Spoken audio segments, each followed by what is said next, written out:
But there's something almost paradoxical about this microwave background. It's telling us that there was something like the Big Bang there. But it's also telling us, because the observations of the microwave background, you can plot the frequency, you can plot the intensity against each frequency, and you find this wonderful curve. It's the Planck curve, black body spectrum, and it agrees with that to an extraordinary precision, much better than you could produce in the lab. And this is telling us that the very early universe must have been in what's called thermal equilibrium. Now, thermal equilibrium, by definition, is the maximum random state. It's the state that the second law tells us we're going to get in the future, if you like. But there it is in the past. So why is it that the very special state that has to have been there at the beginning, otherwise we don't have a second law. The second law of thermodynamics tells us things get more and more random, and that tells us you go back in time, things get less and less random. So it must be very, very special in the initial state.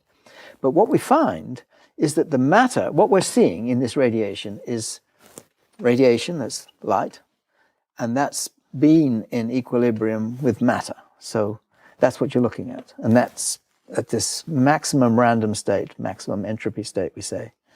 And something special about that was in the gravity. What you're not looking at is gravity. And the thing is that the universe was very, very uniform in the early days. And we think of uniform as, okay, consistent with being random, if you like. But that's not true when gravity is a principal ingredient, because it tends to clump things together. The sun is out there, for instance, because it's clumped together out of a previously uniform distribution of gas. And that sun gets hot. The background sky is cold, the sun is hot. And it's the difference between the hot sun and the cold sky that we live off. And that's where all life comes from that. So that's the key thing. Now, so the universe was very special, but it was very special only in the gravity. Somehow gravity wasn't thermalized with everything else. And that's something which needs to be explained. To me, it's the greatest puzzle about the Big Bang. Now, I don't see most of these theories making any attempt to answer that question. Certainly the inflationary model doesn't. It only, in a certain sense, makes things worse. The argument is that it smooths out the universe and things like this, but it doesn't do that unless you're already special, or even more special in the early stages.